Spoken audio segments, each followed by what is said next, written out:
Hey everyone, welcome to another video. Today I've got a great guest with me, Maren Hogan. Maren, how long have we known each other? I think close to 20 years, actually. Yeah, been a long You were time. one of the first folks that I met in the space, Oh and God, that's been in the terrible for space longer you. than Your I doctor could. say it's okay? Everything's going well. And Maren is, if you haven't met Maren, I'll give you a quick bio, but you can correct me. Maren is, I'd say, probably one of the top marketers of HR tech solutions and works with a lot of vendors and probably even teaches the vendors what they're supposed to be doing a lot of times to try to get their message out and try to help them identify the problems they can solve. Um, and just you've probably seen her speak and probably one of the top voices as far as understanding what HR needs and talent acquisition on both sides from both the recruiter side and the leadership side. So Mary, give me your pitch on how you would present yourself. Yeah, that's pretty good. I would say, if not the top marketer. No, I'm just thinking. I do think that I have a unique perspective, right? I work with a lot of vendors. I watch these startup alley folks get acquired and then go into bigger companies, and then the cycle starts all over. We've worked with analysts and media, and just feels like everyone in the space. I always tell people, if you think you haven't seen or read something by Red Branch Media, you have. Yeah. We worked with over 170 companies in the space. That's a lot, but I think people would be surprised at how often we advise on the products themselves, the pricing, the features, the personas, and things like that. So obviously we're seeing a lot of AI stuff come out right now. So that is where I'm currently advising. For lack Right. of. Yeah, and that's a great segue because in the green room, we were talking about the same thing too. And you and I have talked about it in the past a couple of times, which is what the heck are we doing with AI in HR and talent acquisition? And overall, what's it going to change? I don't even know. I was thinking about this even before we got on. The future of work. I don't even know people that are talking in the future of work who even comprehend what's about to happen. I spoke with somebody recently, and we were talking about predictions, and I said, here's what I hope happens, and here's what I predict is going to happen. And I think that I predict that a lot of short-sighted, shareholder-focused companies are going to see how many people with experience and expertise that they can replace with a junior person who they can pay less, who just has access to all these AI tools.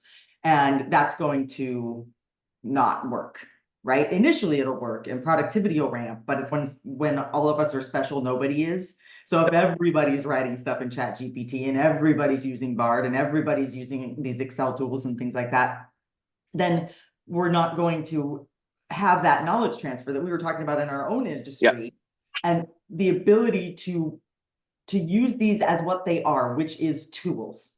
They are tools that are going to make us better at what we do. Now, you have to have some level of experience and expertise in the first place for Yeah. that to happen. Because you Uh, know what's right and wrong. So you can right. spit stuff out like what's that? The one legal case where some guy put, I don't know what it was called. It's called a hallucination, but ultimately the Chat GPT came up with a case that didn't even exist. Yeah. And it can reason. You sent a couple of stats over about the IQ of ChatGPT had about 122, I think you said. Yep. Now Yeah. 4.0 is like 10x that. And what that brought to mind was it's a metaphorical measure, right? And for a long time, we've talked about how IQ is essentially a measure of only a certain kind of intelligence. And I believe that while it will play a significant role, it's not the same as critical thinking and actual cognition. And the reason I think that's an important distinction is because there are so many things that we could be doing with this tool rather than worrying that it's going to take our jobs, or rather than worry that we're just going to dump whatever the output is into something Mhm. and then find, oh, it was wrong or it was incorrect or whatever. The ethics around AI are something that I don't feel are being studied enough. And it does worry me just a little bit how many tools, not just in the HR tech space, but that's the space that you and I both play in, but in the MarTech space, even in the FinTech space, where they're just like wholeheartedly shoving data sans privacy and security and compliance. And when you work in a space like HR, where privacy and security and compliance are important, and people just, they're scared they're going to get lapped, essentially. And so they're putting these tools into in places where they have no business. Unvetted tools that don't provide any data protection or silo. It's really freaky to me. And the implication of like data breaches, not just in terms of like legal consequences and financial losses, but that can damage an organization's reputation. And like I said, there's a lot of new companies on the horizon, as there are every, I think it's like a 3.5-year cycle that you see. But like the importance of due diligence during this time seems to have been completely lost on people. I don't know if that's something you're seeing or. Yeah, in fact, I literally just got off a call with Josh Bersin. The same problem is happening with CIOs everywhere. Even OpenAI, which is still the kind of closed version of ChatGPT, the enterprise version of it, they still have access to your data. Yeah. So that's the problem. I think the other problem, and you and I talked about this a long time back, was if someone wants in your company is good at ChatGPT or is experimenting with it, and they take your sales forecast data and they put it into ChatGPT because they want to try to figure out how to get better info. Well, you just put your company's proprietary data into an open source platform. And now your competitor can just say, do some keywords and say, find me the sales forecast for company XYZ. And if the data is there and your company has been labeled on that data, is it available? I don't know. I'd suggest that the potential is very large that it could be. Yeah. And because HR sits on so much data, period, right? We sit on candidate data. I don't think that the people who are applying for a job at your organization, especially those that don't get a job at your organization, are really very comfortable with you putting that amount of data into an open source product. But I'm talking also about the companies that are using this open source product to supplement theirs. It happened with HubSpot, it happened with Zoom, and it's happening to our own tech stack. And the only way to guard against it is for people to start saying, whoa, we need a checklist. We need to know what's happening with this data. Is this essentially, like you said, just putting it into a giant search engine by a different name? And industry standards, I just don't hear anyone advocating for them. I don't hear anyone, except for Red Branch so far, and the clients who have modified our policy, putting policies in place that explain to employees what's the proper usage, explain to clients, explain to vendors and partners, and start demanding robust data protection measures. It's just not happening. And I'm not up to speed on what compliance is going on in Europe, but apparently they're taking this bigger, greater step than we are in the US on this stuff. But what would if you were talking to even a director of TA who, this is my tidbit, is that if you're a director of TA or a VP of HR or TA, you better think about this stuff right now, because somebody up top is going to come and ask you, what are you doing? What's your plan? How does it affect you? How does it affect our data stack that we've got? Because they're coming. The question is when they're going to knock on your door. So it's better to just get at least high level understanding and say, hey, let me get back to you on this stuff, but you can't just ignore that it's happening, because it's happening quickly. So what would be your suggestions? And we're going slowly. First, I think people are scared and they don't want to deal with anonymization techniques, data protection, secure data transfer protocols, all that stuff freaks them out, especially if they're not technical in nature. So start by acknowledging that it's a massive, rapid adoption and we're very slow at creating policies. I think by nature, we tend to be a fairly cautious group. And so the first thing to do, they're waiting for somebody to have a policy that they can then emulate. And nobody has one because nobody knows what's happening. So start by creating your own policy. What is a policy for data within your organization that you can then look at and say, okay, how can we then modify this to this new technology? You have to start somewhere, so you might as well start there. Reasonable use for employees. right? You don't let employees, I don't know, download copyrighted photographs and use them in marketing materials. Great. Yeah. So think of Yep. it that way, right? Think of That's it. actually, that's a great point. And I'm going to ask you to see if you have a couple more, because I think a lot of times it's, if HR can use existing policies from different departments Mhm. and say, as you said, we can't use copyright material. That's just known. Everyone in marketing knows that. But does everyone in accounting know you can't put a spreadsheet in the ChatGPT and ask for it to create graphs? Like basically a multidisciplinary approach, Yeah. right? Get legal involved, get technical people involved, Yeah. operational people involved. They all have protocols for their individual jobs, exactly like you mentioned. And if everybody gets together and says, okay, this is what we do here, this is how we protect our, this is how our firewall works. How can we work that into this policy? But also just common sense stuff, right? Hey, employees, if you're using free tools and putting any company data in there, there's going to be a disciplinary approach to this. Yeah, that's a whole, that's that I call it compliance, but yes, it is compliance. But it's that you need to know there are consequences. We're giving you access to data, and that's for you to do your job. It's not for you to spread out. So there has to be those guide rails. And I think you're right. I'd go to this from a technical side, because somebody on the technical team has to be involved in this stuff, because they're going to be, do we block all ChatGPT, Bard, everyone else's IP addresses, which they probably, until you have a policy, that's the easiest way to do it, right? It's usually like block everything, we'll figure out a policy later. If you're concerned and you have a lot of people who have a lot of data and they're remote, maybe that's what you do. I don't know. But I think that bringing them into the conversation early, and even if you're an HR director, if you actively go to your IT team and say, what are you guys doing for policies? Have you even thought of this stuff?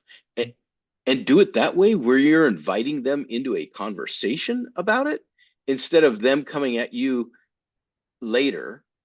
You can open that conversation, be a partner, instead of just being, oh, getting the dictate because you weren't engaged in it in the first place. And you don't have to be smart about it. No one knows this stuff. The IT team doesn't know it any better than you do. So I think it's an open conversation, and whoever gets to start it gets to be at the table. And I think that we should have industry standards, but we don't. Now, creating that policy, creating that conversation and getting it started, I think is perfect. Where that fails you is when we have vendors, and I work with a lot of vendors. Mm-hmm. So this is something that I see quite frequently, worried that nobody's going to buy their tool unless it's AI enabled. And so they put AI in it, and it's not vetted, it's not siloed, it's not safe. And so then you can do all this stuff over here internally.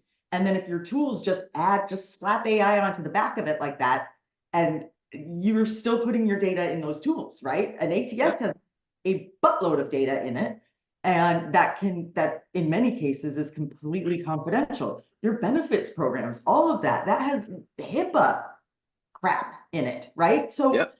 a lot that we need to be thinking about and be taking our vendors are going to hate me right now, but taking our vendors to task and saying, okay, how are you implementing AI? No, I'm not going to click that little box to make it go faster until I know exactly what's going on.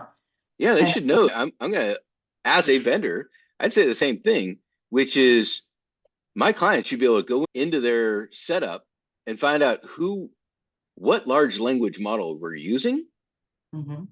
So you can actually see, hey, if they're on Google, or if they're on Barter, or they're on whatnot, they should know what version, where the data is going, and what of their data, like when they put a job description in, and then they send it to, say, Bard to come back with a better written description. They should know that it's Bard. They should Mhm. know where it's going at the absolute minimum. Does that kill the vendor? No, not at all. It doesn't matter, but it creates visibility, and it's a starting spot. And I'll tell you what, the vendors that pay attention to it now, because everyone's a little freaked out. They're like, oh, somebody else is going to get to it first. They're going to look better. They're going to be first to market. But if you do that now, then you won't be one of the inevitable casualties of this, right? Yeah, Someone's going to get sued. yeah, Someone is going to get sued. And I hope it's not a tiny little company that barely has the runway to afford it, because yeah. it'll just end up pushing them down or pushing them under when all it takes is a little bit of safeguarding Of ahead course. of Yeah, time. because I think you probably agree with this too, is that if a vendor just said, we did it internally and we just said, okay, what are we going to make available to our clients? And just do it. Like make it available on your site. They're logged in, just let them know what you're doing with their data because they're going to keep asking you. And from a scalable standpoint from any company, they're going to ask. And then what are you going to do? Keep like manually doing it, or just tell your clients what you got? Because guess what? Your competitors already, they're going to have the same problem too. So it's not like a competitive advantage by shutting your mouth in this at Right. all. And if you have a policy on your site, and we do, then that kind of helps with some of your partners and some of your competition even. Because then pretty soon someone's going to go, where's your policy on this? Yeah, I guess we're probably There- going to, this is interesting because I bet we're going to have, just like we remember early days, we had terms and conditions. And then to rank in Google, you had to have a privacy policy. My guess is you're now going to have an AI policy on your website, or Google's just not even going to, they're just not even going to let you rank in the search engine. Yeah. And they're already, it's like the uncanny valley, you know, how Yeah. our brain senses a little bit. I can already start to sense, and I'm seeing other people start to sense that was written by a chatbot. That was written by, Oh, oh, that was, and even if people are trying to augment it or massage it, there are dead giveaways. And even if we don't see it consciously, I know somewhere in the back of our brain, again, when everyone's special, nobody is, right? Somewhere in the back of our brain, we can sense that's not a human saying. yep, yep, That is too robotic. yep. Um, I'm all and over that stuff because I'm doing content like you do too. And I read some of these stuff and I'm just like, you got to be kidding me. And we're doing the same thing. We're getting quotes and stuff from people. And I look at the thing, I'm just like, that's 100% crap, delete. Like you can tell if it doesn't say I or my experience or from my experience, or in this case, provide use cases, then that's the leading indicator that there's a high likelihood it was written by a computer and not a human. in a world where, if it starts with in a world where, Yeah. then it's definitely AI. Yeah, Um, that's but funny too, because you and I we have to do content. We see that stuff, and it's content is like probably the biggest part of AI at the moment that most people are using it for.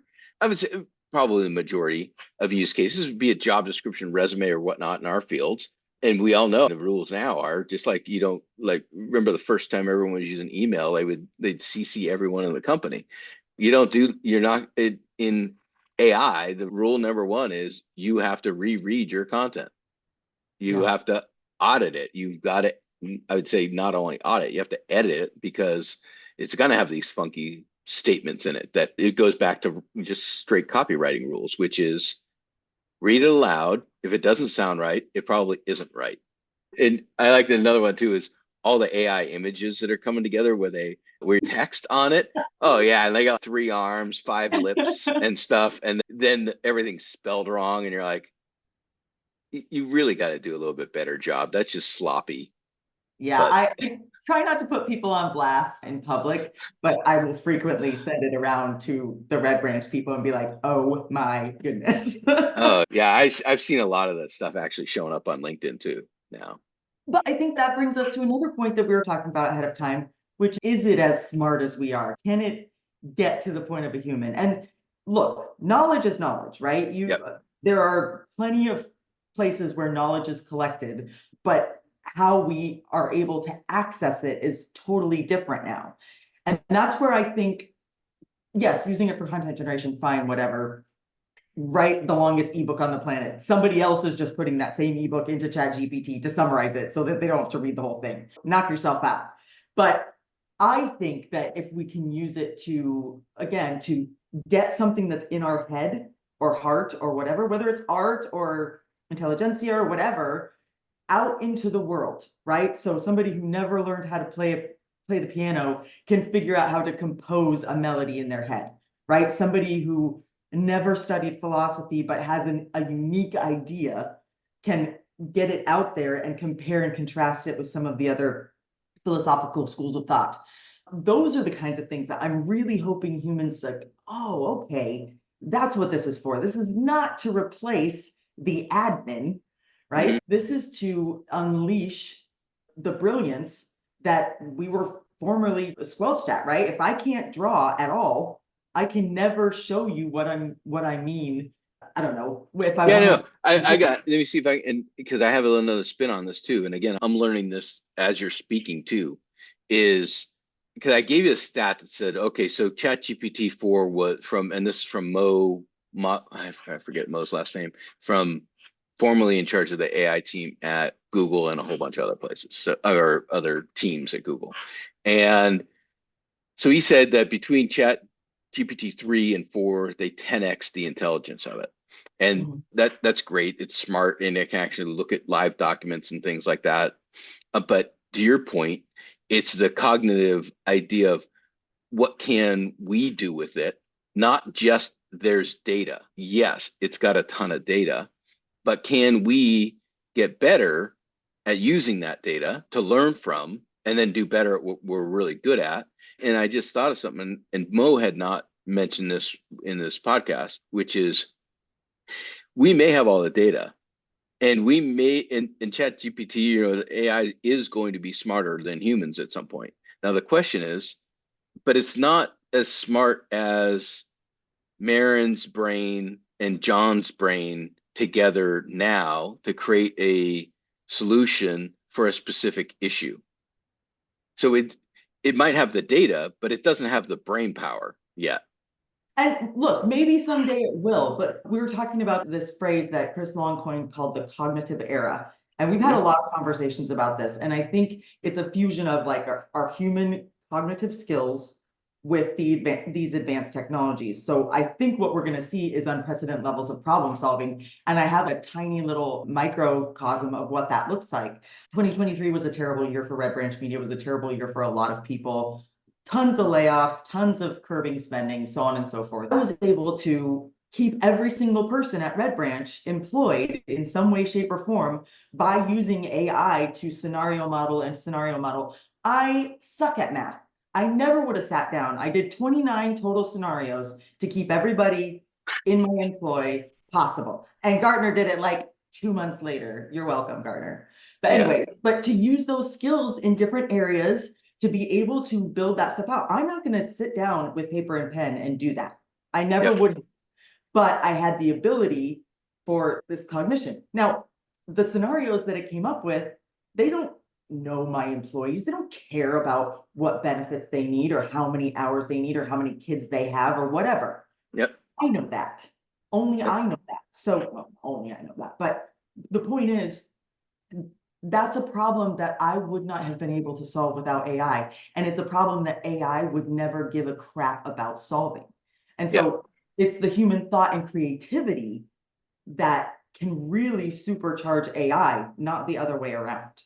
All right, I'm going to ask you this. So what exactly did you do? Because we're going to listen to this. They're HR managers. They're also people who are responsible. It could be small business owners or whatnot. So you just did something that I am sure every business owner would like to know how you did it, or just their workforce management. Like everyone's talking about retention and all this other stuff. And it's, even if you're a small company, you got 20 employees, like you do, you got retention issues, and it's a family. So what exactly?